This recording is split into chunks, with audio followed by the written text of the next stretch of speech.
আমি কেমনি আমার এই কলজা টুকরা ছাড়া আমি থাকবো? আমার পক্ষে সম্ভব না। দিনে ও 50 থেকে 100টা কল দেয় আমারে। বাবা তুমি কখন আসবা? আর কত নারী আর কত শিশু এভাবে প্রতিনিয়ত নির্যাতিত হবে? আর কত বাবা মা তাদের সন্তান হারাবে? বাংলাদেশে প্রতিনিয়ত নারীরা ধর্ষণের শিকার হচ্ছে। আমরা কি এরকম বাংলাদেশে চেয়েছিলাম? এর বিরুদ্ধে কি আমরা কিছুই করতে পারবো না? বাবার শরীরে ছবি এখানে লাগাই রাখছে। বাবা তুমি আমাকে নিয়ে যাবা? আমি বলছি, আল্লাহ বাবা তুমি আল্লাহর কাছে যাও। সম্প্রতি রামিসার সাথে ঘটে যাওয়া ঘটনাটি আমরা সকলেই অবগত। রামিসার বাবা মার মতো আর কত বাবা মা তাদের সন্তানকে এভাবে হারাবে? দেখুন, রামিসার যেই ঘটনাটা আমরা ইতিমধ্যে জানতে পেরেছি, রামিসা একটি নিষ্পাপ শিশু। যেই শিশুটি এখন স্বপ্নই দেখা শিখেনি, ও এখনও জানেই না যে স্বপ্ন কি, কিছু ভাবতেই শিখেনি। এরকম একজন নিষ্পাপ শিশুর সঙ্গে যেই ঘটনাটা ঘটেছে, আমাদের দেশের আইন কি করছে? আমাদের দেশে এই মুহূর্তে প্রতিনিয়ত কোনো না কোনো পরিবারে তার বাবা মা তার সন্তানকে হারাচ্ছে। অনেক আগে আমরা জানতাম যে ধর্ষণ মানে যারা অ্যাডাল্ট মহিলাদের প্রতি অ্যাট্রাক্ট হতো, অ্যাডাল্টদের ধর্ষণ করা হতো। আর আজকাল মানুষের চিন্তা চেতনা এতটা জঘন্য হয়ে গিয়েছে যে শিশুদেরও ছাড়ছে না, এরাও রেহাই পাচ্ছে না, এরাও ছাড় পাচ্ছে না। মানুষের চিন্তা চেতনা কতটা নির্মম হতে পারে যে 8 বছরের শিশুকে ধর্ষণ করা হয়েছে, এবং শুধু ধর্ষণই নয়, তাকে ধর্ষণের পর নির্মমভাবে হত্যা করা হয়েছে। বাংলাদেশ কনস্টিটিউশন আইনে ক্লিয়ারলি লেখা আছে, নারী ও শিশু নির্যাতন আইন 2000 ধারা 9 ক্লিয়ারলি মেনশন করা আছে, ধর্ষণের ধারায় যদি কোনো নারী ও শিশু মারা যায় কিংবা তাকে হত্যা করা হয়, তাহলে এর সাজা, অপরাধীর জন্য এর সাজা হবে পুরোপুরি মৃত্যুদণ্ড কিংবা যাবজ্জীবন কারাদণ্ড। আমার কথা হচ্ছে, এখন আমাদের দেশের আইন কি করবে? চিন্তা করে দেখুন।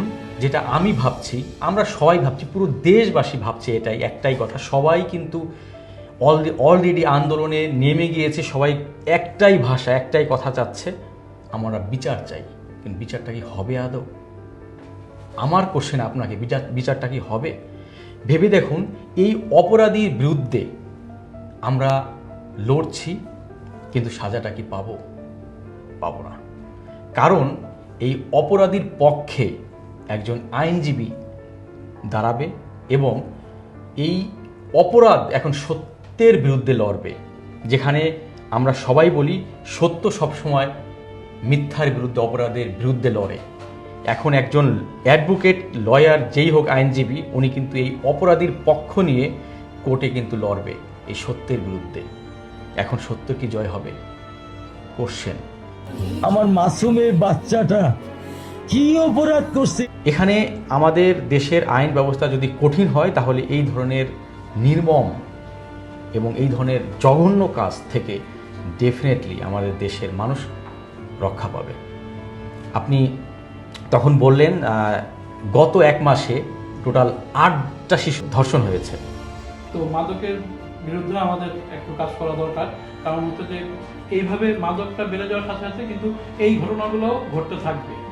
কারণ আমাদের এখন আমরা যেটা দেখছি, রাস্তায় ঘাটে মাদকের মানে অ্যাভেলেবিলিটি অনেক বেড়ে গেছে, অনেক অনেক, মানে যেটা আমাদের আগে ছিল না। এক্স্যাক্টলি। অনেকে আমরা দেখেছি মানে এরকম রাস্তায় এরকম ওপেনলি মাদক কখনোই আমরা আসলে দেখিনি, যেটা এখন এন্ড এটার জন্য কোনো স্ট্রিক্ট আইনও নেই। আপনারা দেখতে পারবেন যে রাস্তাঘাটে ছোট ছোট বাচ্চারা নেশা করছে বা কিছু একটা করছে, এন্ড পুলিশ নিয়ে ওদের জাস্ট 2-3 ঘন্টা জেলে ঢুকিয়ে ছেড়ে দিচ্ছে। তারপর পরের দিন আবার ওরা সেম জিনিস করছে, তাই না?